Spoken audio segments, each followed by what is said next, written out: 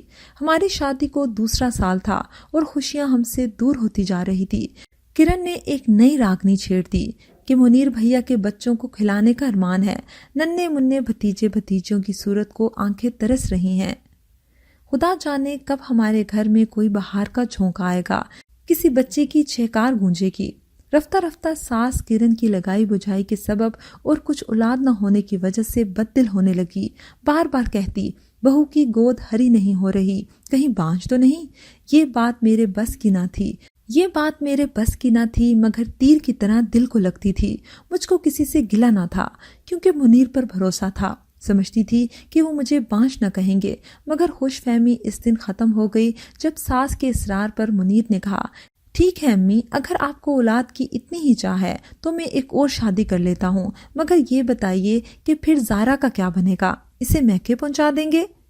کھڑکی سے یہ باتیں میرے کانوں تک آئیں تو پیروں تلے سے زمین نکل گئی۔ اپنے کانوں پر یقین نہیں آ رہا تھا۔ حیرت ہوئی، منیر بھی کتنے مختلف نکلے۔ ہر بیوی کی مانند مجھے یقین تھا کہ میرا شوہر میرا ہے، وہ ایسی باتوں میں ماں اور بہن کا ساتھ نہیں دے گا اور دوسری شادی سے انکار کر دے گا۔ دل لہو لہو ہو گیا جب میرے شریک زندگی نے کہا، ماں آپ ہی کو میرے لیے یہ پسند آئی، ورنہ میں نے تو منع کیا تھا۔ زارا بچکانہ ذہن کی لڑکی ہے۔ میرا دل خود اکتا سا گیا۔ شوہر کے منہ سے اپنے بارے میں ایسی رائے سن کر جی چاہا کہ زمین پھٹ جائے اور میں اس میں سما جاؤں۔ رات کو جب وہ میرے پاس آئے مجھے ان سے شدید بیزاری محسوس ہوئی۔ حالانکہ مزاجی خدا سمجھ کر میں نے انہیں چاہا تھا، مگر ان کا منافقانہ رویہ اور دوغلے پن نے مجھے یکلخت ان سے دور کر دیا۔ جانے کیسے ضبط کیا اذیت کے ان لمحوں کو، پل صراط کی طرح پار کر لیا، مگر یہ دنیا مجھے جہنم نظر آنے لگی۔ روح تار تار ہو گئی تھی۔ زندگی عذاب دکھائی دی تو اس جہاں سے گزر جانے کو جی چاہنے لگا۔ منیر کے ساتھ میں نے اسلم اور ساس سسر سے بھی منہ پھیر لیا، ہر ایک سے بات چیت بند کر دی۔ انہوں نے مجھے منانے کا تردد نہ کیا، بلکہ ساس نے بیٹے کے لیے لڑکیاں دیکھنا شروع کر دی، جبکہ میں گھر میں موجود ہوتی۔ کرن اور ماں گھر سے نکل جاتی، وہ طرح طرح کے بہانے بناتی کہ ڈاکٹر کے پاس جا رہے ہیں وغیرہ وغیرہ، مگر ڈرائیور مجھے سب حال بتا دیتا کہ بی بی آپ پر سوکن لانے کی تیاریاں ہو رہی ہیں۔ مجھ کو ساری باتوں کا علم تھا، مگر خاموش تھی کہ دیکھوں اونٹ کس کروٹ بیٹھتا ہے۔ حیرت اس بات پر تھی کہ نادم یا پریشان ہونے کی بجائے منیر ان باتوں پر خوش تھے۔ جب تینوں چپکے میٹنگ کرتے میرے دل پر آرے سے جلنے لگتے۔ اب یہ صورتحال زیادہ دنوں تک برداشت نہیں کر سکتی تھی۔ ایک روز ساس بولی، زارا بیٹی تم کچھ دنوں کے لیے میکے ہو آؤ، تمہاری والدہ یاد کر رہی ہیں، وہ بیمار ہیں۔ ان کے کہنے سے میں نے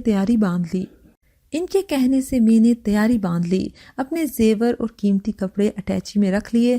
اگلے روز منیر مجھے میکے چھوڑائے۔ انہیں نہیں خبر تھی کہ میں نے ان کی باتیں سن لی، مگر میں تو ان کی نیتوں کو جانتی تھی۔ یہاں آ کر پتہ چلا کہ نہ کسی نے فون کیا اور نہ ہی کوئی بیمار تھا۔ امی جان بھی ٹھیک ٹھاک تھی۔ وہ میری اچانک آمد پر حیران رہ گئی۔ ایک ماہ بیت گیا، سسرال سے کوئی لینے نہ آیا۔ امی نے کہا، پتہ کرنا چاہیے کیا بات ہے، میں تو جانتی تھی وہاں کیا ہو رہا ہے۔ ایک ماہ بیت گیا، سسرال سے کوئی لینے نہ آیا۔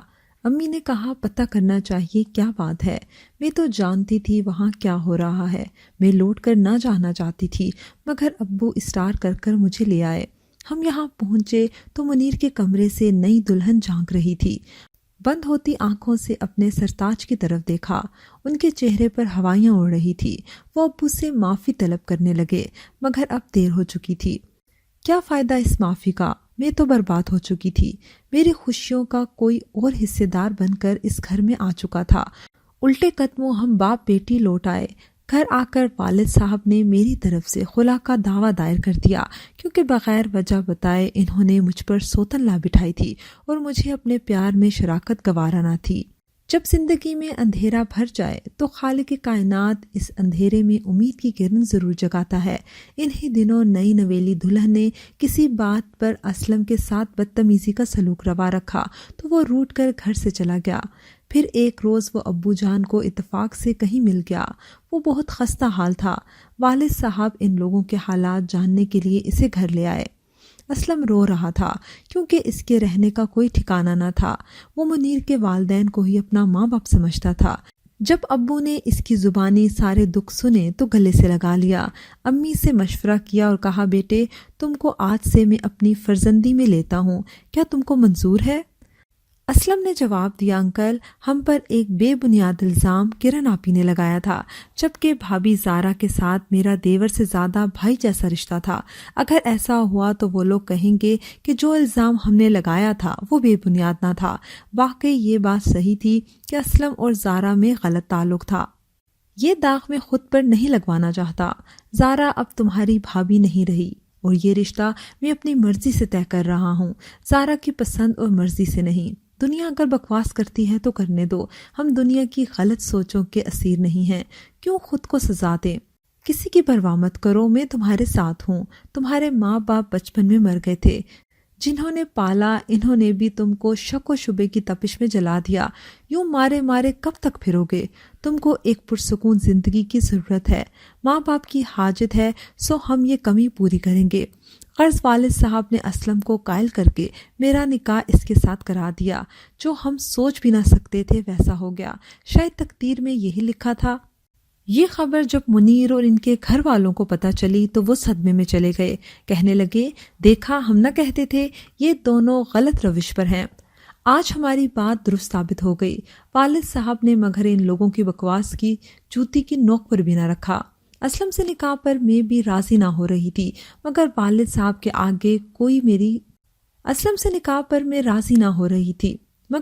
صاحب کے آگے میری ایک نہ چلی۔ مجھ کو اس امر کا بہت افسوس تھا کہ لاکھ میں نے اس کو بھائی مانا۔ اس نے مجھے دل و جان سے بڑی بہن کا درجہ دیا اور ہم دونوں نے دل و جان سے اس رشتے کی پارسائی کا بھرم بھی رکھا، لیکن یہ دنیا کبھی خلوص اور پیار کے رشتوں کو نہیں مانتی، وہ اس میں کھوٹ ہی ڈھونڈتی ہے۔ دنیا الزام تراشی سے باز نہیں آتی، اور مجھے تو باہر والوں نے نہیں اپنے ہی گھر والوں نے یہ الزام دیا کہ غلط روش پہ ہوں، حالانکہ خدا گواہ ہے ایسی بات تو کبھی میں نے سوچی بھی نہ تھی۔ اسلم سے شادی کے بعد بھی کئی دن تک اداس رہی، میرے دل کا پھول نہ کھلا، لیکن انسان جب حیات نو کی نوید سن لے تو زندگی پھر سے خوبصورت لگنے لگتی ہے۔ وہ دن آ گیا جب میرا ننھا منا بچہ میری مایوس زندگی میں سورج کی کرن بن کر جگمگایا۔ اس کو گود میں بھرتے ہی میں مکمل ہو گئی۔ وہ تڑپ، وہ تنہائی کا اضطراب جاتا رہا اور میں خوش ہو گئی۔ یوں میری برباد زندگی میں ایک مدت کے بعد بالآخر بہار آ گئی۔ یہ وہی بہار کا جھونکا تھا جس کے لیے میری ساس اور منیر آج تک ترس رہے ہیں، کیونکہ اللہ تعالیٰ نے مجھے اولاد عطا کر کے ان کو جتا دیا کہ بانجھ میں نہ تھی، بلکہ بانجھ وہ عورت ہے جس کو وہ اولاد کی خاطر میری سوتن بنا کر لے آئے۔ اب میں تنہا نہیں ہوں، مگر سنا ہے کہ منیر تنہا ہے، خدا ایسی تنہائی کسی کو نہ دے۔ ویورز، مجھے امید ہے کہ آپ کو ہماری آج کی کہانی پسند آئی ہوگی۔ اگر کہانی پسند آئی ہے تو اس کو لائک کیجئے، شیئر کیجئے اور کمنٹ سیکشن میں اپنی رائے کا اظہار لازمی کیجئے گا۔ اگر ابھی تک آپ نے ہمارا channel Urdu story plus subscribe نہیں کیا تو اس کو لازمی سبسکرائب کیجئے اور ساتھ لگے بیل آئیکن کو بھی پریس کر لیں تاکہ آپ کو ہماری ہر نیو ویڈیو کی نوٹیفیکیشن بھی ٹائم پر ملتی رہے۔ اگلی ویڈیو تک اجازت دیجئے، اللہ حافظ۔